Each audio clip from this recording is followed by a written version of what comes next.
ಪ್ರೀತಿಯುಳ್ಳ ದೇವಜನರೇ, ನಿಮ್ಮೆಲ್ಲರಿಗೂ ಯೇಸು ಕ್ರಿಸ್ತನ ಶ್ರೇಷ್ಠವಾದ ನಾಮದಲ್ಲಿ ವಂದನೆಗಳು. ಶಾಲೋಮ್, ನಿಮಗೆ ಸಮಾಧಾನವಾಗಲಿ. ಈ ದಿನ ದೇವರ ವಾಕ್ಯದ ಜ್ಞಾನಕ್ಕಾಗಿರುವಂಥ ವಿಷಯ ಮರುಭೂಮಿಯಲ್ಲಿ ನಡೆಸುವ ದೇವರು. ಅದಕ್ಕೆ ಆಧಾರವಾಗಿ ಯೆಶಾಯನ ಬರೆದ ಪ್ರವಾದನೆ ಗ್ರಂಥ 58ನೇ ಅಧ್ಯಾಯ 11ನೆಯ ವಚನ. ಯೆಹೋವನು ನಿಮ್ಮನ್ನು ನಿತ್ಯವೂ ನಡೆಸುತ್ತಾ ಮರುಭೂಮಿಯಲ್ಲಿಯೂ ನಿಮ್ಮ ಆತ್ಮವನ್ನು ತೃಪ್ತಿಗೊಳಿಸುವನು. ಈಗ ಓದಿಕೊಂಡ ವಚನ ಭಾಗದಲ್ಲಿ ದೇವರು ಹೇಳುತ್ತಾರೆ, ನಮ್ಮನ್ನು ನಿತ್ಯವೂ ನಡೆಸ್ತಾರಂತೆ.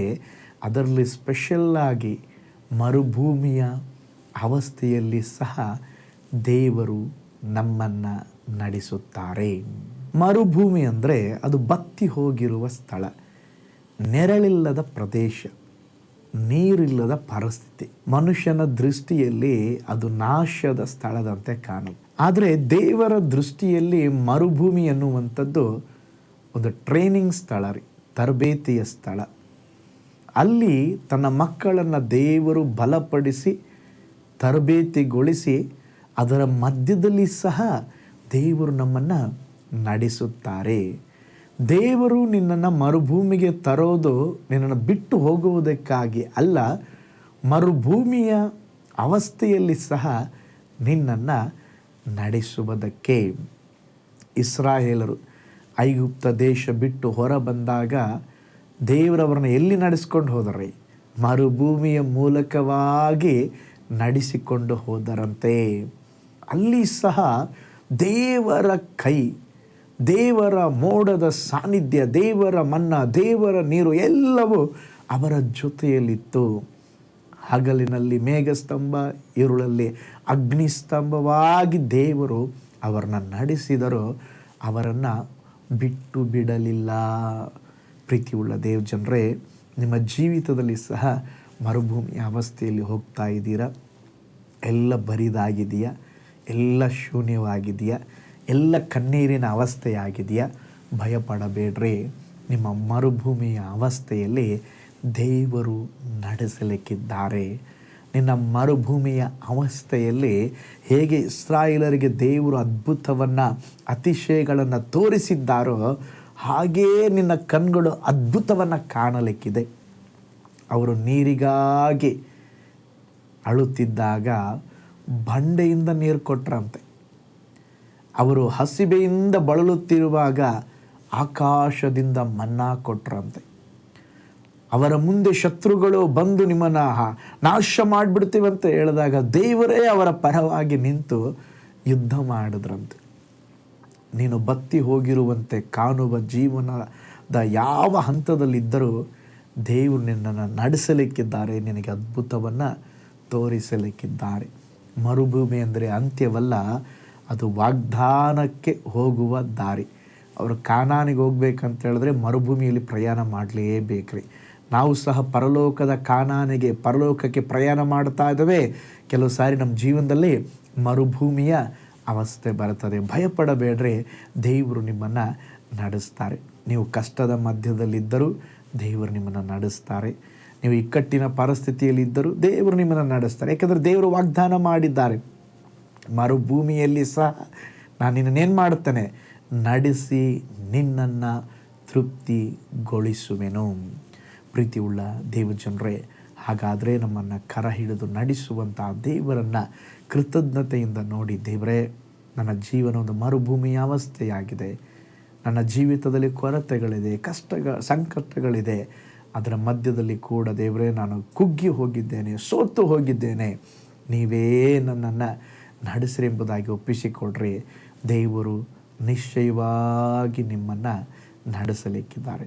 ಅದ್ಭುತವಾಗಿ ದೇವರು ನಿಮ್ಮನ್ನು ನಡೆಸಲಿಕ್ಕಿದ್ದಾರೆ. ನೀವು ಗೊಂದಲದಲ್ಲಿರಬಹುದು, ದಾರಿ ಕಾಣದವರಾಗಿರಬಹುದು.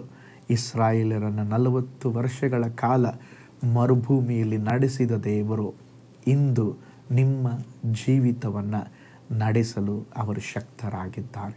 ಜಸ್ಟ್ ಒಪ್ಪಿಸಿಕೊಡ್ರಿ, ದೇವರೇ, ಮರುಭೂಮಿಯಲ್ಲಿ ಕೂಡ ನನ್ನನ್ನು ಕೈ ಬಿಡದೆ ನನ್ನನ್ನು ತೃಪ್ತಿಗೊಳಿಸಿ ನೀವು ನಡೆಸ್ರಿ. ನನ್ನ ಜೀವಿತದಲ್ಲಿ ನಿಮ್ಮ ಚಿತ್ತ ಏನಿದೆಯೋ ಅದು ನೆರವೇರಲಿ ಎಂಬುದಾಗಿ ಒಪ್ಪಿಸಿಕೊಡ್ರಿ. ನಿಮಗೆ ಒಳ್ಳೆಯದೇ ಸಂಭವಿಸಲಿಕ್ಕಿದೆ. ಪ್ರಾರ್ಥನೆ ಮಾಡಿಕೊಳ್ಳೋಣ. ಪರಲೋಕದಲ್ಲಿ ವಾಸ ಮಾಡುವ ನಮ್ಮ ತಂದೆಯಾದ ದೇವರೇ, ಮರುಭೂಮಿಯಲ್ಲಿ ಕೂಡ ನಾನು ನಿಮ್ಮನ್ನು ನಡೆಸಿ ತೃಪ್ತಿಪಡಿಸ್ತೇನೆ ಎಂಬುದಾಗಿ ವಾಗ್ದಾನ ಮಾಡಿದ್ದೀರಾ ದೇವರೇ. ಕೆಲವು ಸಾರಿ ನಮ್ಮ ಜೀವನವೇ ಮರುಭೂಮಿಯ ಅವಸ್ಥೆ ಇದೆಯಪ್ಪ. ಎಲ್ಲಿ ನೋಡಿದ್ರು ಸ್ವಾಮಿ ಒಂದು ಬರಿದಾದ ಅವಸ್ಥೆ, ಏನು ನಡೀತಾ ಇದೆ ಎಂಬುದಾಗಿ ನಮಗೆ ಗೊತ್ತಿಲ್ಲ. ಆದರೆ ದೇವರೇ, ನೀವು ನಿಯಂತ್ರಣದಲ್ಲಿದ್ದೀರ. ನೀವು ಕಂಟ್ರೋಲ್ ಮಾಡಿ ನಮ್ಮನ್ನು ನಡೆಸುವ ದೇವರು. ನಮ್ಮ ಜೀವಿತದಲ್ಲಿ ಏನು ನಡೀಬೇಕೋ ದೇವರೇ, ಏನೆಲ್ಲ ಆಶೀರ್ವಾದ ಕಾದಿದೆಯೋ ಅದೆಲ್ಲವನ್ನು ನೀವು ಕೊಟ್ಟು ನಮ್ಮನ್ನು ನಡೆಸ್ರಿ.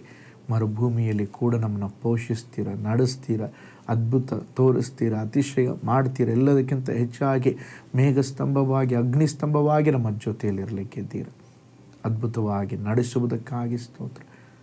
ನಿನ್ನ ಮಕ್ಕಳನ್ನು ಮರುಭೂಮಿಯ ಅವಸ್ಥೆಯಲ್ಲಿ ಅದ್ಭುತವಾಗಿ ನಡೆಸ್ರಿ. ಕಣ್ಣೀರನ್ನು ಒರೆಸಿಬಿಡ್ರಿ. ಯೇಸುವಿನ ಹೆಸರಿನಲ್ಲಿ ತಂದೆಯೇ, amen, amen. Praise the Lord. ಹಾಗಾದರೆ ನಿಮ್ಮ ಜೀವಿತದ ಮರುಭೂಮಿಯ ಅವಸ್ಥೆಯಲ್ಲಿ ಭಯಪಡಬೇಡ್ರಿ. ದೇವರು ನಿಮ್ಮನ್ನು ಅದ್ಭುತವಾಗಿ ನಡೆಸಲಿಕ್ಕಿದ್ದಾರೆ.